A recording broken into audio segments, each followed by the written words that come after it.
Good morning and welcome to the Shenkman Private Client Group Accountant Attorney Winter Webinar Series. This program is entitled Foreign Ownership in U.S. Residential Property, Tax Pitfalls and Structuring Solutions. For those of you who don't know me, my name is Jonathan Shenkman. I'm a financial advisor, portfolio manager, and an accredited investment fiduciary at Oppenheimer based in New York City. The goal of all my programs is to bring professionals together to help them better serve their clients. This is done by educating attendees on the latest topics in wealth planning and by encouraging collaboration between a client's attorney, CPA, and financial advisor where appropriate. My practice focuses on working with high net worth families, businesses, and not-for-profits. I manage individual investment portfolios, trust accounts, corporate retirement plans, and endowments to help my clients achieve their financial goals. In addition to the 15 to 20 events I run every year, I also do a fair amount of writing on the topics of investing and financial planning. You can read my work in Barron's, CNBC, Forbes, Kiplinger, the Wall Street Journal, the CPA Journal, Trust and Estates Magazine, and many other periodicals.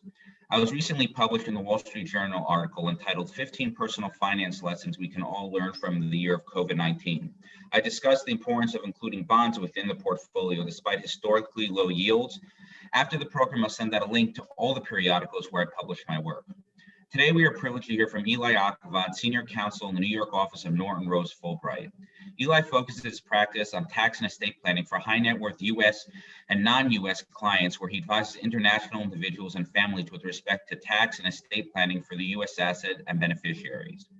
Eli also advises cross-border clients on all aspects of international estate matters, including foreign trusts, pre-immigration expatriation planning, and on planning for the purchase of U.S. residential and investment real property. Eli has considerable knowledge on reporting requirements applicable with respect to foreign financial accounts and aspects with respect to FATCA and its global equivalent, the Common Reporting Standards. Eli has served as a professor of international taxation at St. John's University Law School, has been quoted by the Wall Street Journal, Fox Business, and Bloomberg News. He has also written numerous articles that appear in legal publications in the U.S. and abroad. Today, Eli will be speaking on foreign ownership in the U.S. residential property, tax pitfalls, and structuring solutions. And with that, I turn it over to Eli. Thank you, Jonathan. Good morning, everybody, and thank you for joining us today. Jonathan, you know, one of the things that I missed most about your in-person meetings was a bagel and coffee that was served in the mornings. It was definitely worth waking up. I'm FedExing one to your house. Well, so what happened was this morning I opened the door and I didn't see anything, but I did see snow, so we're going to give it a pass on that. But definitely looking forward to when we can all get together back in person and have these events together. So today's topic is on foreign ownership in U.S. residential property, tax pitfalls and structuring solutions. Now, this topic is very tough to cover in 30 minutes, but we're going to do our best, and we're going to hit on the overview and the forest view of this topic. When Jonathan told me, I have 30 minutes to do this, and he requested me to speak on this, my first inclination was, really not to take up this type of challenge, but, I've been working with Jonathan for years, and he does really well by my clients, and who can say no to him? So with that, let's go ahead. And in order to understand why it's important and how the structuring works for non-resident ownership in U.S. real estate, we have to have some sort of overview of the taxation of non-resident individuals and their income and their assets in the United States. So let's go ahead with that, and then we're going to delve into a little more about the structuring solutions. But again, if we have an understanding of how the taxation works, we can understand the structuring much better, and we can understand the nuances of why we structure and title ownership in a certain way. So first, let's discuss the general tax rules applicable to non-U.S. Persons. So U.S. citizens and income tax and U.S. income tax residents, and you will see why I phrase it that way, income tax residents, because later on we'll see that there is a big difference between residency for income tax purposes and residency for estate and gift tax purposes. But be that as it may, U.S. citizens and income tax residents are taxed on their worldwide income. As we know, the ordinary income is taxed at graduate rates up to 37%. There's that 199 Cap A deduction. If you qualify for it, long-term capital gains and qualified dividends have that preferential rate currently at 20%. And of course, there's that 3.8% Medicare tax imposed on net investment income. So that's generally what we know for United States and US citizens and US income tax residents, which we'll get to later. Now, non-US individuals who, for our purposes, we're going to describe them as non-citizens and non-residents, they are subject to federal income tax on the following types of income. The first category is FDAP, which stands for Fixed Determinable Annual and Periodical Income. And that's your more passive type income, dividends, interest, rents, royalties. And then there's another category that's important for non-residents, non-citizen, non-residents, and that's ECI, effectively connected income. That's income that is effectively connected with the conduct of a US trade or business. And there's a big difference in how those two categories are taxed. FDAP income is subject to a 30% gross withholding.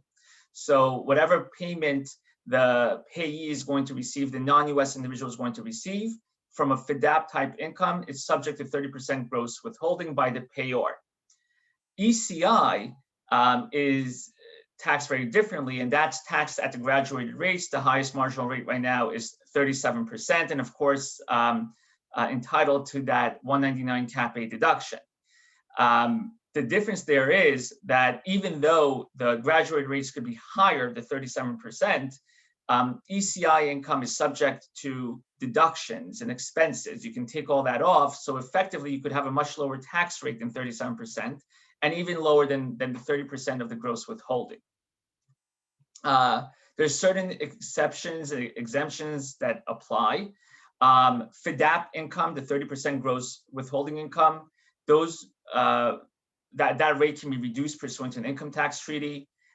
Portfolio interest from bonds, interest and bank deposits, etc. Those don't have, those are exempt from tax in general. The 3.8% Medicare tax does not apply to non-resident, non-individuals, so they're able to escape that. And very importantly, capital gains are generally not subject to tax for non-resident, non-citizen individuals. So they bought IBM stock and they sold it at a capital gain. They don't have to pay tax on that. However, this is where it becomes really important. Gains from the sale of US real property interests, those are not treated as capital gains and are subject to tax.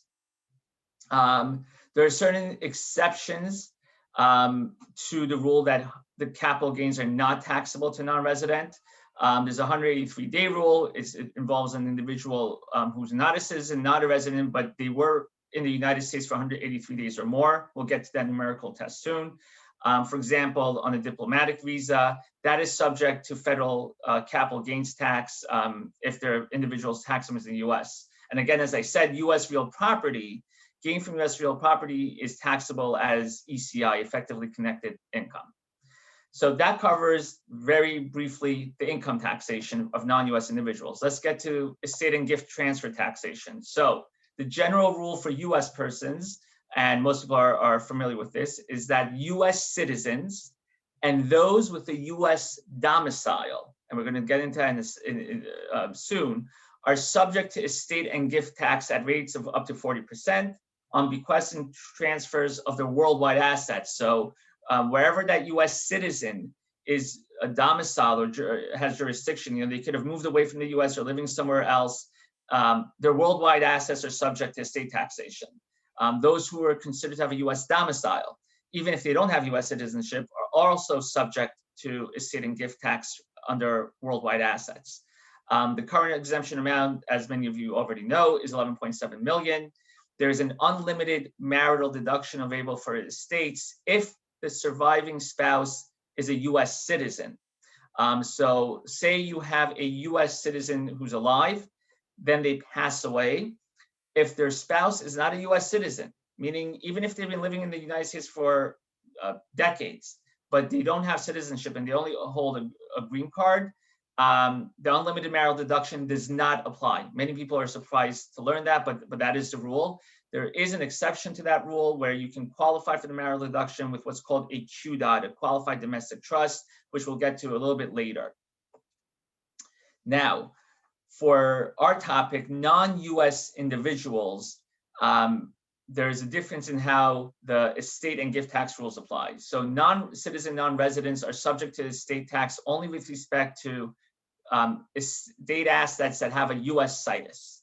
And we're going to get into what those would be.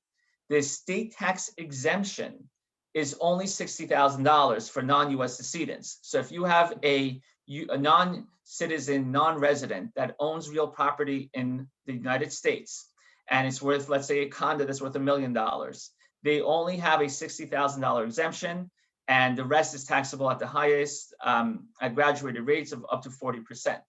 Now, if the United States has an estate or gift tax treaty with the decedent's domicile, that amount may be modified based on the pro rata share of the US assets the individual has versus the worldwide assets. And the way it generally works, we have those with many European countries, these treaties, is that you look at the current exemption in effect, which is currently 11.7 million. You take a fraction of the US assets versus worldwide assets. You do the math, and based on what the share of the US assets, the individual is entitled to a pro rata exemption of the $11.7 million. But that's where a treaty, estate and gift tax treaty, would come into play to modify that $60,000. But generally, the rule is $60,000, unless we're going to see later, we structure the US real property holdings appropriately. As I mentioned before, there's no unlimited marital deduction for a non-citizen spouse. Whatever the domicile, the individual's domicile is, or the non-citizen spouse domicile is, doesn't matter. No unlimited marital deduction. So the moment you as advisors have a non-citizen spouse and you have somebody of means, whether the other spouse is a U.S. citizen or not a U.S. citizen, lives in the U.S., does not live in the U.S., but they're U.S. situs assets, you gotta take into account that rule of no unlimited marital deduction. Then we go into, and just one more point, with respect to estate tax, I mentioned U.S. situs assets. That includes brokerage accounts, that includes stocks in U.S. corporations, that definitely includes U.S. real property. We'll see a little bit later what it does not include. Gift taxation. So similar to estate taxes, non-citizen and non-residents are subject to a gift tax with respect to transfers of U.S. situs assets. So the word U.S. situs assets, though, means something different, just to make it more challenging for purposes of gift tax and estate tax. So for purposes of the gift tax, U.S. situs assets include only real and tangible personal property. Transfers of intangible property are not subject to the gift tax. So for example, if a non-resident, non-citizen transfers stock in a U.S. corporation, that is not subject to the gift tax. However, if a non-resident, non-citizen dies with stock in a U.S. corporation, that stock is considered part of their assets for estate tax purposes. Unlike all of us, a non-citizen, non-resident does not have an exemption, the $11.7 million exemption for gifts. They do have they have a $15,000 annual exclusion for 2021, which is what we all have. And there's an expanded annual exclusion for gifts to a non-citizen spouse. So that is one way we plan for estates of I guess, more modest means for non-citizen spouses, and that's to have a $159,000 expanded annual exemption, which does not apply for non-citizens, for regular U.S. citizens. Then, of course, there is an unlimited marital deduction that's available for gifts to a U.S. citizen spouse. So if you have one spouse that's not a U.S. citizen, but the other spouse is a U.S. citizen, that's okay. You could make unlimited gifts to them. Gifts of cash, this comes up a lot, may be subject to the gift tax if the cash is in the U.S. at the time of transfer. What we really like to see when it comes to gifts of cash is that all gifts occur outside the United States. So it goes from foreign bank account A to foreign bank account B. In lieu of that, if that's not possible, we would like to see gifts coming from a non-US account of the non-citizen, non-resident, rather than from a US account. Now, just for a very brief discussion of what makes a US person liable and treated as a US person for income tax purposes. So it's either if they're a citizen or if they're a US resident. Now, a US resident has two tests: either they're a green card holder or somebody who's satisfied the substantial presence test. Substantial presence test essentially means 183 days of presence in the United States. And there's a mathematical formula for that when you want to count prior years. So essentially it comes down to 122 days per year, but you do the math, I listed it there about how you calculate that. There are some exceptions for people on here on diplomatic visas. There's something called the closer connection test. And of course, there are treaty tiebreaker rules. So when it comes to income tax residency, there's strict mathematical rules. When it comes to estate and gift tax purposes, if you're a US citizen, you're automatically subject to worldwide assets. However, if you're considered a US resident for estate and gift tax purposes, you're also subject to taxation on your worldwide assets. But residency for estate and gift tax purposes is measured by domicile. And to be domiciled in the United States means that you're present here for any short amount of time, and you don't have a definite present intention to leave. And there are a lot of different factors that go into that. It's similar to residency audits we do for people who move out of state. You look at where their individual's family is, you look at where their assets are, you look to see whether they have social and religious ties. There are all these factors that we look at for estate and gift tax purposes. But the main thing to look at is whether or not there's domicile based on subjective facts and circumstances. It's not a strict mathematical test. So if you do have, and you're advising non-resident clients, whether or not they're going to be subject to the estate and gift tax rules of the United States on worldwide assets will depend on whether they're domiciled here. Now, sometimes that could work to their favor, because if they don't have a lot of assets, they're, let's say, under the $11.7 million. If they are domiciled for U.S. and estate tax, gift tax purposes, then they also have the $11.7 million exemption as opposed to the $60,000, or they can make gifts in the United States with up to $11.7 million with no issue, with not being limited by the $15,000 annual exclusion. So sometimes this comes in their favor. Now, with laying that background, let's see what happens with respect to U.S. real property interests and tax rules for non-U.S. individuals, because the ballgame when it comes for real estate is a little bit different than all other types of income. In the 1980s, the United States introduced what's called FIRPTA. FIRPTA tax was really introduced because there's a lot of foreign investment in the United States. And in particular, after the Japanese had bought the Rockefeller Center, or were negotiating to buy Rockefeller Center, which was a trophy property, politicians took note, and they introduced FIRPTA. And it was, the Foreign Investment in Real Property Tax Act. And what happens is that they introduce a bunch of withholding rules, and in a way, not incentivizing investment in U.S. real estate. So FIRPTA tax. FIRPTA tax basically says that gains from the sale of real property situated in the U.S. are taxed as ECI, effectively connected income. So whereby the rule is that generally sale of capital assets are not subject to capital gains tax.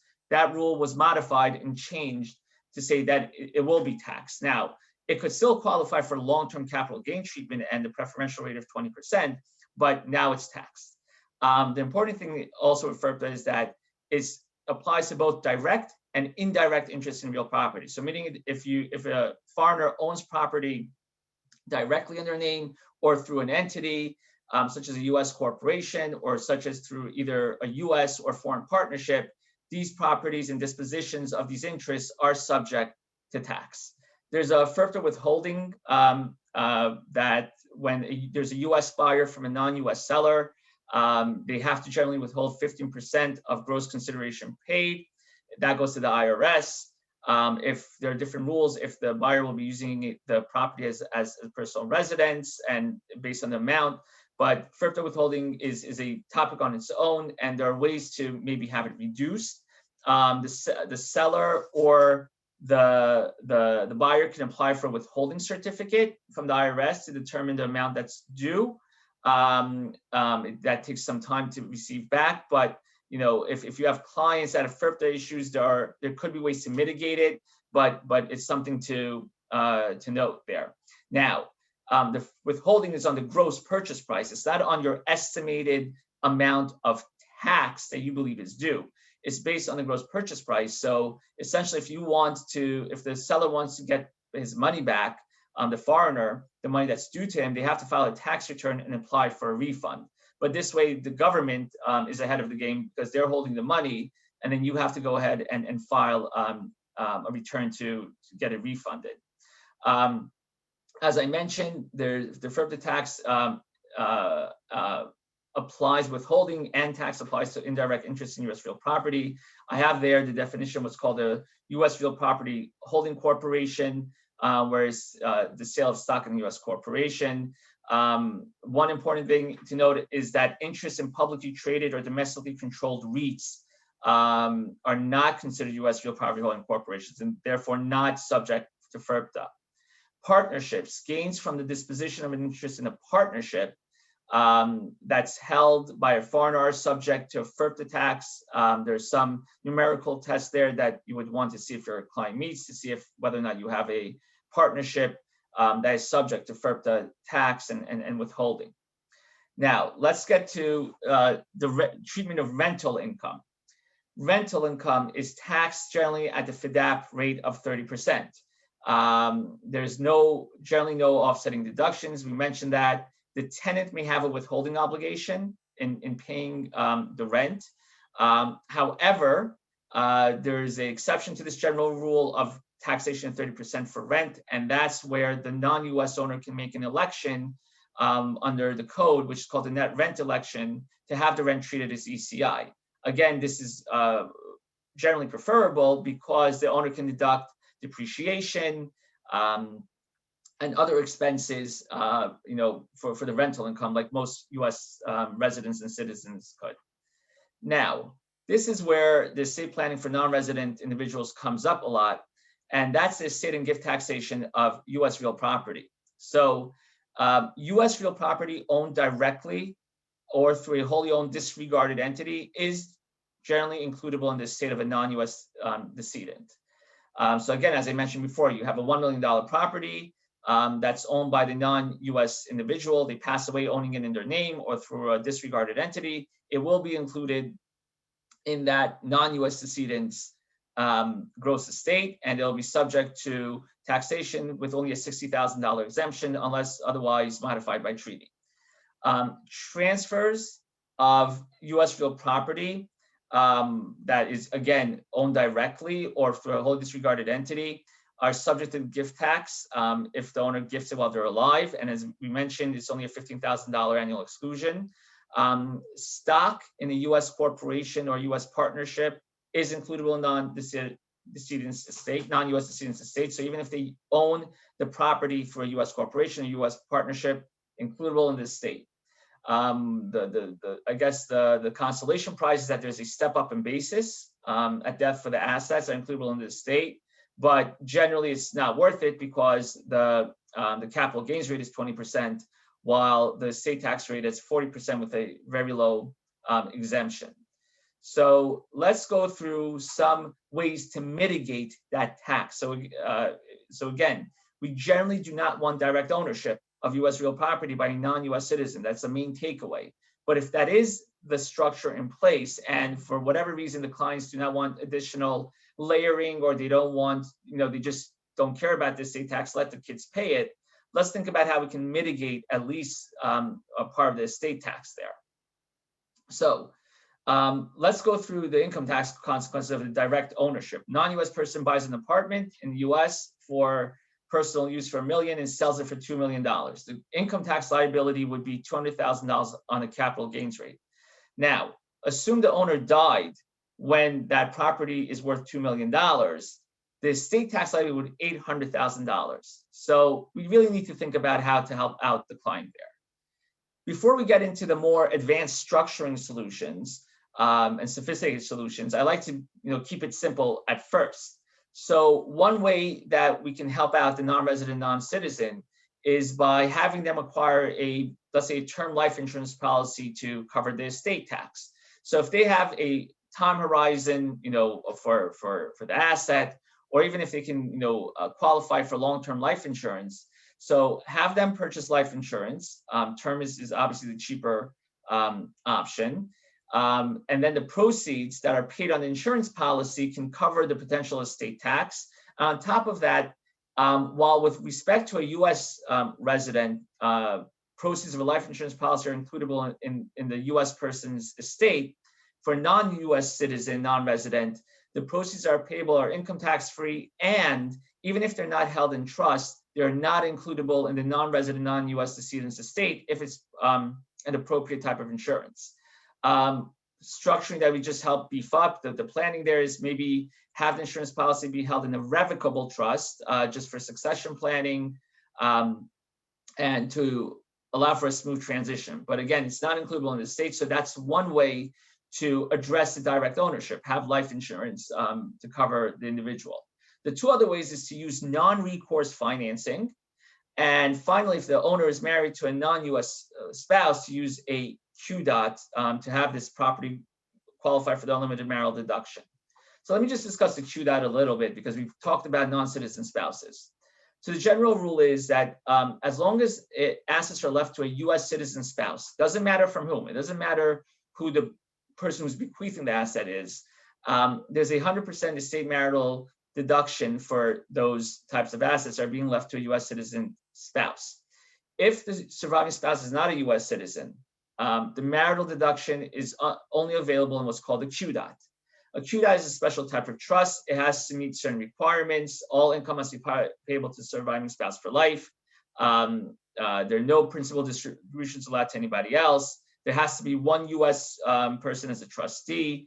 If the value of the assets exceed $2 million, then you will need an institutional trustee, or a bond or letter of credit must be posted that are equal to 65% of the value of the trust assets. This just defers the estate tax for later on, but that's just another way to help with the estate tax. Finally, I mentioned the non-recourse financing.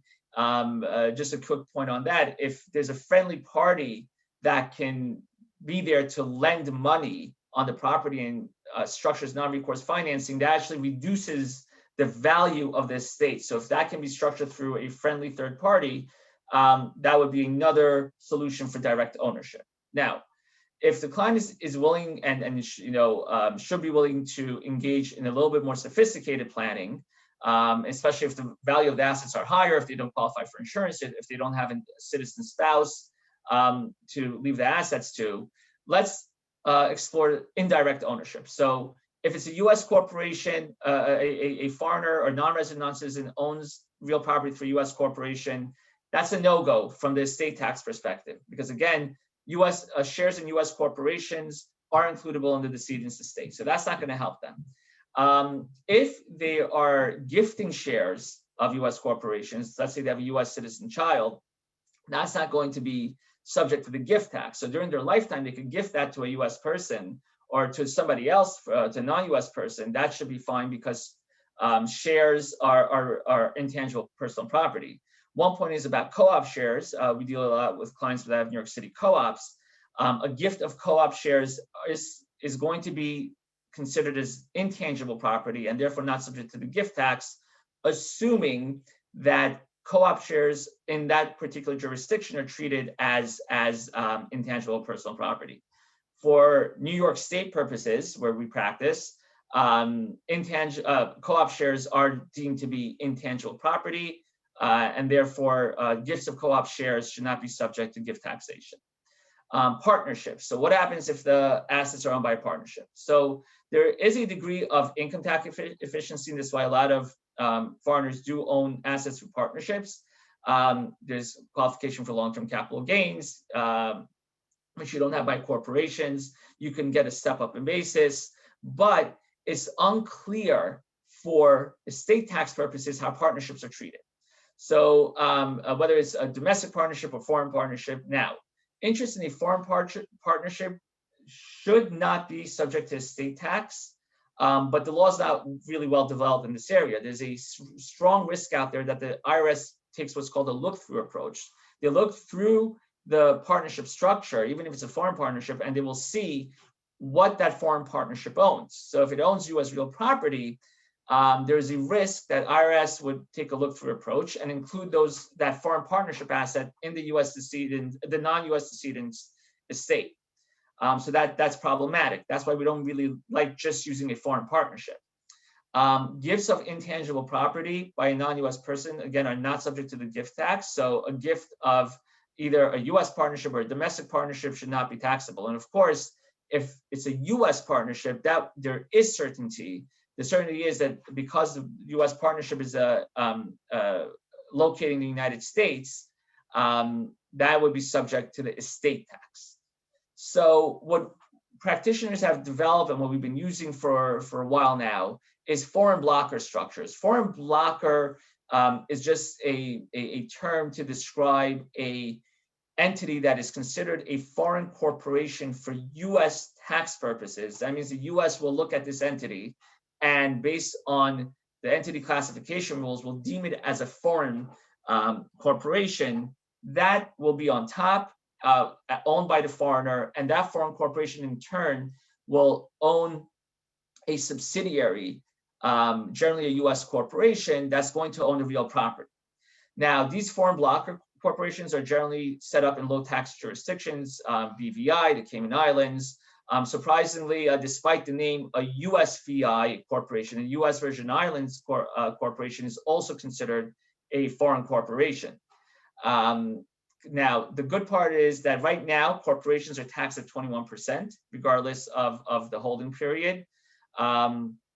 If the corporate shares are later inherited by U.S. persons, it becomes what's called a controlled foreign corporation, and that could expose the U.S. owners to either phantom income or double taxation, guilty rules, which we don't necessarily like.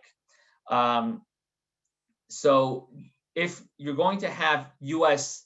beneficiaries or U.S. persons ultimately be owning this foreign blocker in the future when, say, the senior generation passes away, foreign corporations may not be the way to go.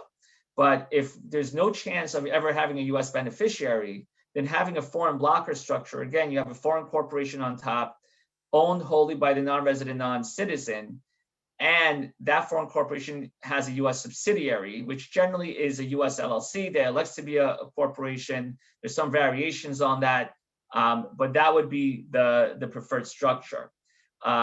We have a lot of clients that own second residences in the United States as a pied-à-terre or a vacation home. And what we do there is we always have to consider when they come and live here, whether or not rent should be paid. That's a separate discussion, but just note that for your purposes about whether or not rent should be required. There's imputed income issues, there's 2036 retained interest issues, but that's something to look at. I see that I'm a little bit low on time, so just give me a couple more minutes. I've noticed some things for me to go into other structures, but indirect ownership with the foreign blockers, there's, if there's if they're renting out the property, you should consider the rent election. There's a branch profits tax that will be applied through rent, or if there's going to be a liquidation. But that's you're welcome to email me for more information on that. So just one more minute, Jonathan. Can you give me that? Yeah, that's fine. So the other popular structure that we use is irrevocable trust. So if you have an irrevocable non-grantor trust, that's the tax efficient way to structure investment in U.S. real property, especially for residential property that's not being rented out. The trust essentially would be a U.S. trust. You could have a foreigner set up a U.S. trust as long as it's settled in one of the states in the United States, and it has only U.S. trustees and no foreign control. That trust can be structured to provide the same estate tax protections as a foreign blocker corporation. So that's very helpful. And we've set up non-resident. We've set up for non-residents trusts in states such as Delaware, Nevada, a lot of states that have strong creditor protection and that have either abolished or extremely expanded the rule against perpetuities. As I said, this trust can be structured as a foreign trust for U.S. tax purposes. Generally, if the trust is going to have U.S. beneficiaries, it should be structured as a U.S. trust. As a general rule, we would prefer a U.S. trust and not a foreign trust. Again, keep in mind if this is going to be used by the foreigner, by a non-resident decedent, and it's held in a non-grantor trust, we have to, or any type of trust, frankly, we have to determine whether or not rent should be paid, if there's a constructive distribution of income to the beneficiaries. But those are thoughts to give when using irrevocable trust. Now, to qualify for U.S. trust, as I mentioned, a U.S. court has to be exercising jurisdiction over the trust, and U.S. people must be controlling all aspects of the trust. Now, there are times where you could have an accidental foreign trust, where all of a sudden the U.S. trustee leaves the country or other things, but you have to be careful with that. Now, seeding the trust is also important. How do you fund that trust to purchase the real estate if you have a non-U.S. settlor? Make sure, again, as I mentioned before, the transfer is from a non-U.S. account that's wired out of the country to the U.S., and it shouldn't be done inside the U.S. itself. Some pitfalls just to consider: if you already have a property owned by a C corporation, don't contribute it to a foreign corporation to avoid estate taxes. You're going to get into the anti-inversion rules, and that would destroy your whole planning, because then it would treat the foreign corporation as a U.S. corp. So if you have an existing structure in place, make sure you discuss it with somebody about how to perhaps modify it.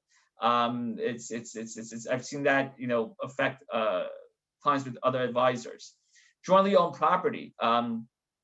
Make sure if there's a jointly held property with a non-U.S. citizen spouse, it's just remind that there's no marital deduction, that it has to be addressed. Parents making gifts of home to the child. The best way to do that is to make sure that it's held in an entity that intangible property that can be transferred. Avoid disguised gift rules where there's a step transaction where you transfer cash to a child to then purchase a home. There may be some issues there, but the key takeaway from all this is that you have to make sure that anytime U.S. real property is involved and there's a non-U.S. settlor or a non-U.S. citizen or resident as the owner, planning must be done. Otherwise, owner's taxes are in effect. And I know I'm a little bit over in time, but thank you. You're welcome to send me questions. And back to you, Jonathan. Great. Thank you so much, Eli. If anyone has any specific questions, new business opportunities, or any other issues they'd like to discuss, please feel free to reach out to Eli directly or myself where appropriate. I'll be sure to include his contact information in the follow-up email to this program. As I mentioned at the onset, the goal of these programs is to stay up to date on timely wealth management related topics and to collaborate where appropriate. I think we can all agree that the clients who are best prepared are the ones who are served by a team of knowledgeable advisors. Just 3 more items before I let you go. First, if you know anyone who would like to subscribe to my webinar distribution list, please have them send me an email with the word subscribe in the subject line. Second, the results of last week's poll question, which was, which area of financial planning do your clients seem most concerned about? Most of the audience felt their clients were primarily concerned about tax planning matters. The final item is that my next webinar is on Thursday, February 18th, entitled Tales from the Crypt: Stories of Failed Estate Plans and Unfulfilled Desires, featuring Steve Malik and Michael Clear, both partners at Wigan and Dana LLP, based in New York and Connecticut. Tomorrow, I'll send out the registration information to this and all of my upcoming programs, and I hope you can attend. And with that, this concludes today's session. Please stay safe and healthy. Have a wonderful day, everybody.